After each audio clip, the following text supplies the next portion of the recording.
Povo de Deus, Salmo 69. Mais um salmo aí de lamentação. Nós temos aprendido que os salmos de lamentação são em maior abundância na Bíblia. E os salmos de lamentação sempre está relacionado ao quê? A alguém que está enfermo, o salmista está enfermo, ou ele está sendo perseguido por alguém do povo dele, que quer a vida dele, quer o matar, ou ele está em perigo, sendo perseguido por alguém estranho, por alguém de fora, por alguém de fora, algum inimigo externo. E às vezes as duas situações, né?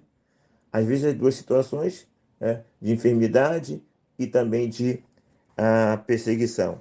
Esse é um salmo de lamentação, com alguns pontos ali nitidamente messiânico.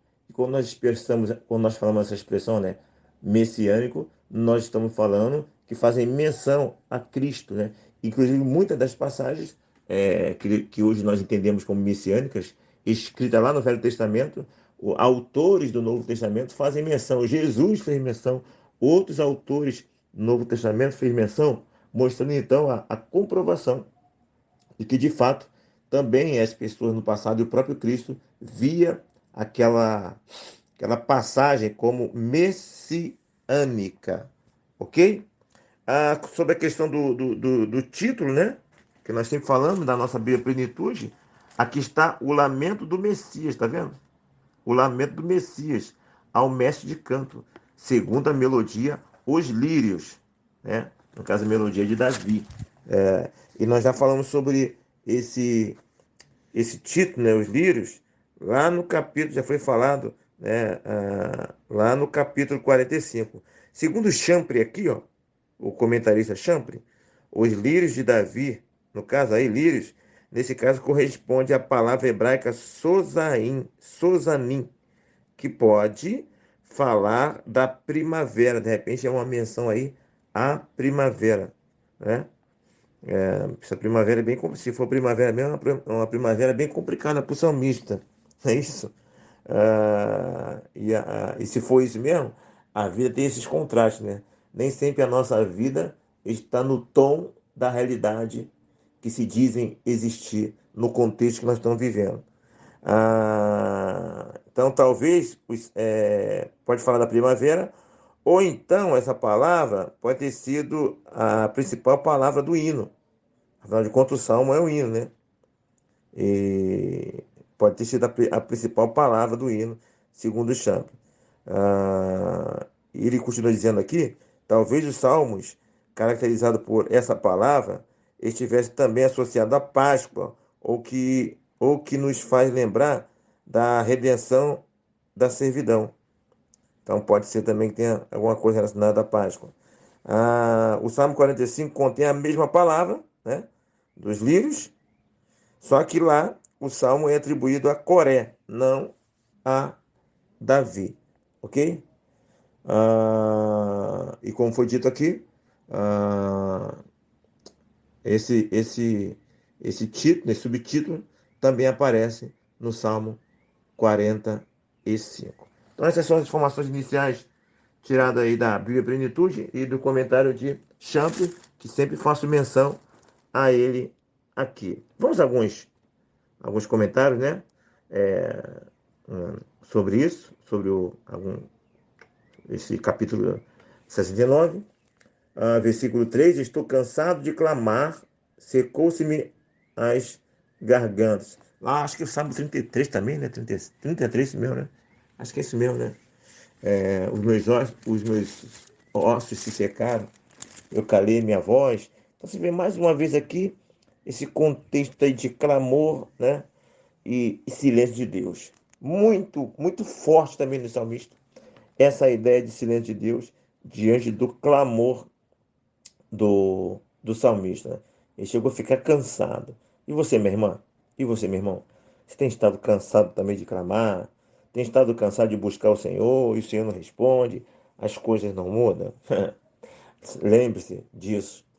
Outras pessoas passaram pela mesma situação, né? Não desista, continue trabalhando, lutando. Isso faz parte da vida. Deus é assim, entendeu?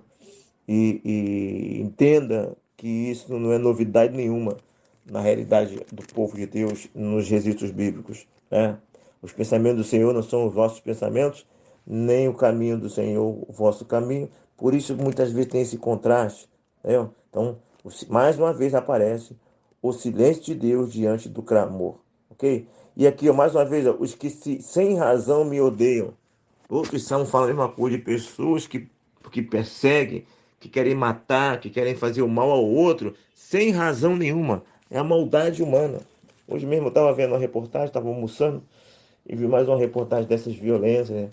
A pessoa é assaltada e sem fazer nada. A pessoa vai lá, não fala nada, vai lá e dá um tiro e mata e vai embora com o carro. Do nada, assim, sabe? O assalto em si já é terrível, né? Quando a pessoa reage e ela morre, já é terrível. Agora, sem a pessoa reagir, sem a pessoa fazer nada, o bandido vai lá e mata. Que coisa! É difícil compreender essas situações, né? É difícil compreender como um ser humano pode chegar a um ponto desse. Simplesmente vai lá e pá, e matou e acabou. É isso?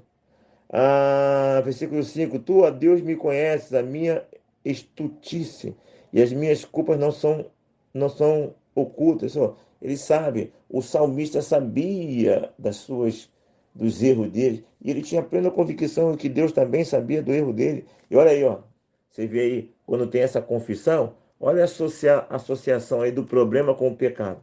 Não tem a mínima dúvida, o salmista está associando problema com pecado. E a cultura da época, nós temos aprendido sobre isso, eles também entendiam, está passando problema? Então é consequente do pecado e Deus está corrigindo, viu? Consciência de pecado, ok? Deixa eu ver aqui. Deixa eu ver aqui. Eu botei uma anotação aqui, deixa eu ver. Consciência que nossa. Rapaz, eu mesmo escrevi aqui, eu mesmo estou compreendendo o que eu escrevi, ó. Agora não vou tentar, eu acho que eu escrevi rápido demais, eu mesmo não estou compreendendo. Mas nós aprendemos o quê? A consciência, e ele sabe disso, e ele sabe que isso tem consequência. Ok? Não sejam envergonhados por minha causa os que esperam em ti. Interessante isso aqui, né? O salmista, ele tem a consciência do erro dele, e ele sabe que, sim, agora que eu anotei aqui, a consciência que nosso pecado prejudica o outro. Agora sim que eu entendi aqui.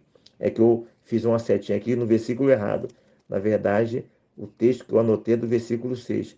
Então, o salmista aqui, ele tem consciência de que o erro dele pode prejudicar terceiros. Não sejam envergonhados por minha causa os que esperam em ti. Né? E também pode ter aquela questão também do mau testemunho, né? Afinal de contas, tem fé, quando você tem fé e se mantém na sua fé, você fortalece o outro. E também, quando você falta fé, que você entra em desespero, você atenta contra a fé do outro. O seu bom testemunho de fé é alimento. O seu mau testemunho de fé é veneno para o outro. Então, tem esse contexto aqui inserido. Ok? Versículo 9: Pois o zelo da tua casa me consumirá. Isso aqui é nitidamente ah, ah, algo messiânico, né? E é referido aí a Jesus, né? Olha que a nota de rodapé que fala. Estas palavras sobre zelo são usadas para descrever a explosão emotiva de Jesus ao limpar o templo de comércio, lá em João 2,17. Aliviar as afrontas de outros também foi um exemplo da vida de Cristo, né? Romanos 15:3. Então, aqui esse texto é nitidamente messiânico. Então, mas naquele contexto lá, o salmista era muito zeloso pela casa de Deus. E você, meu irmão, é zeloso pela casa de Deus? Você é muito zeloso? Hã?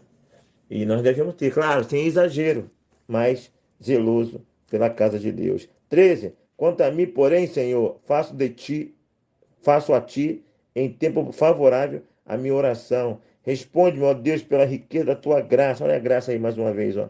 Pela tua fidelidade em socorrer. Ó, pela tua fidelidade em socorrer. Ou seja, lembra daquela canção? Aquele texto, né? Mesmo que nós sejamos infiéis, ele permanece fiel. Então, ele falou que ia nos socorrer. E esse falar, essa predisposição de socorrer, eu falo assim, ó, eu posso socorrer você independente do que você faça por mim.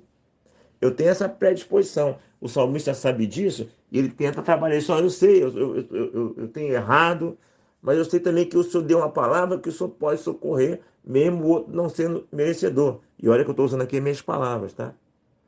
Lembra daquela ilustração lá do Novo Testamento, onde os vários trabalhadores foram ganhar o seu salário e Jesus ele deu a mesma quantidade, se não me engano, ou até um pouco maior, a quem trabalhou menos. Aí outro que trabalhou mais reclamou. Aí Jesus falou assim: ó, você está reclamando que eu estou sendo bom, cara? Você não recebeu aquilo que eu combinei contigo? Então, por que você está preocupado que eu estou abençoando o outro, que eu estou dando uma a mais ou a mesma continha para o outro? Né? É mais ou menos assim a história. Então, ele é assim porque eu quero ser assim, pô. Eu sou assim, eu tenho o direito de ser assim, eu sou Deus. Então, o salmista sabia que Deus, muitas vezes, até sem merecimento, ele atendia. E ele está com essa esperança. Versículo 17. Não escondas o rosto do teu servo, tá vendo? Pois eu estou atribulado. Né? O outro salmista fala assim, ó, que o Senhor resplandeça o seu rosto sobre ti. Aqui o salmista fala, por favor, não esconda o seu rosto. Não deixe de derramar a tua graça sobre a minha vida, né? Pois estou atribulado. Responda-me depressa, Senhor. Olha aí. Ah, quanto de nós estamos orando isso. Você tem orado assim também, meu irmão? Você tem orado assim também, meu irmão? Responda-me, Senhor, depressa. Faz parte. Mais uma vez eu falo, e é bom repetir, vai ficar bem enraizado na sua mente. Os salmistas nos representam. A dor deles é a nossa dor.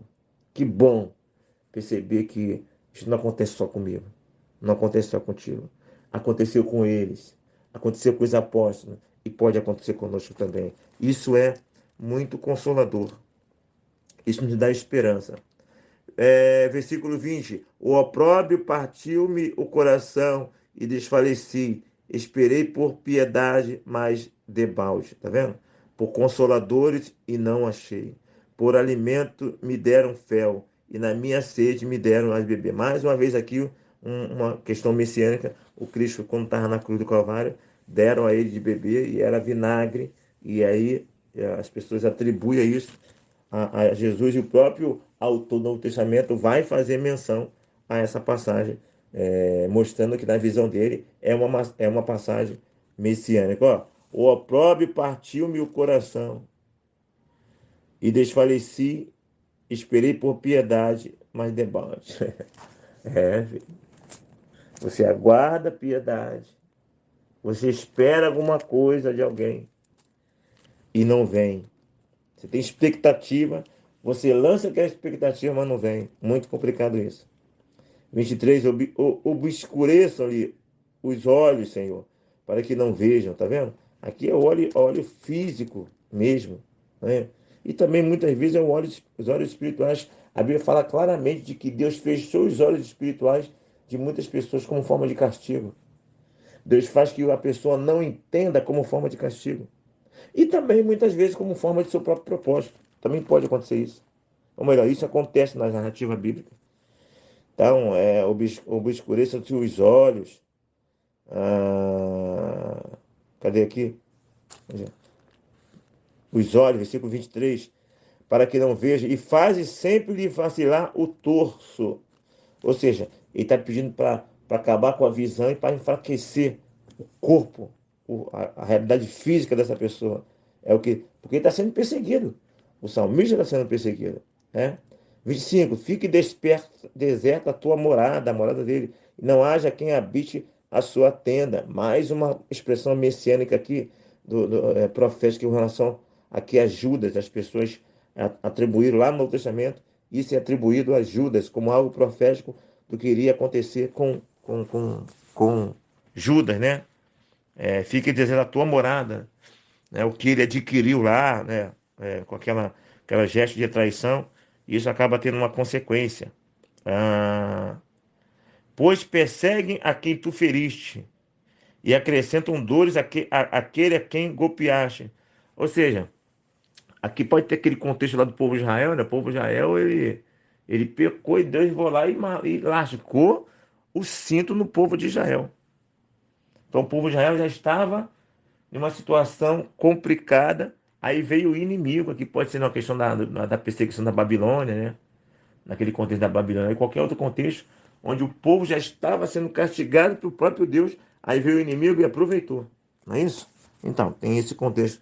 Eu lembrei agora de Edom, né? Edom aproveitou que o povo de Judá estava sendo atacado e ajudou, né? E Deus depois vai lá e lascou o sabão também no povo de Edom. Então aqui o salmista está falando sobre isso. Nós já estamos sendo castigados pelo Senhor, ainda vem o inimigo e ainda aproveita. É muito complicado, né? Quando nós estamos abatidos, nós já estamos mal, ainda vem pessoa em cima, né, do mal que já está ruim para a gente, ainda vem mais ali ataque de pessoas. Acontece muito isso. É só Deus mesmo para nos fortalecer. A pessoa já está mal e ainda vem mais dores. As pessoas aproveitam esse contexto de fragilidade. Deixa eu ver aqui.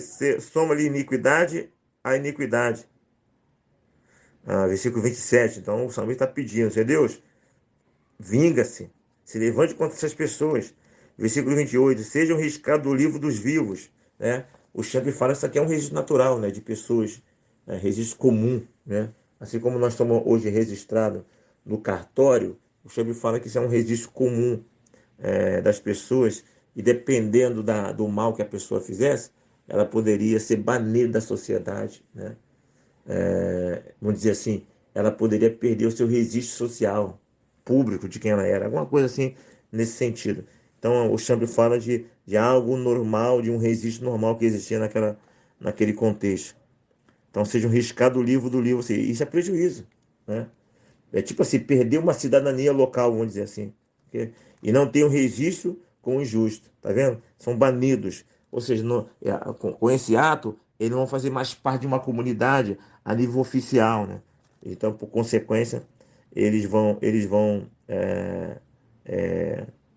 pagar pelos atos que eles estão fazendo. Sejam riscados do livro dos vivos e não tenham registro com o justo. Então Deus está pedindo vingança aqui. O salmista está pedindo vingança. Versículo 33, porque o Senhor responde aos necessitados e não despreza os seus prisioneiros. Está vendo? Quem são os prisioneiros aqui? Aqueles que o próprio Deus havia castigado e agora eles estão prisioneiros lá no período babilônico, não é isso? Ou em algum período que eles ficaram sob domínio do inimigo. Então, nesse contexto, eles estão sob domínio, eles estão ou na Babilônia, ou sob algum tipo de servidão para alguém, mas eles são servos de Deus, né? E esses prisioneiros pertencem ao Senhor. É nesse sentido. E já encerrando, porque Deus salvará Sião e edificará a cidade de Judá, e ali habitarão e hão de possuí-la.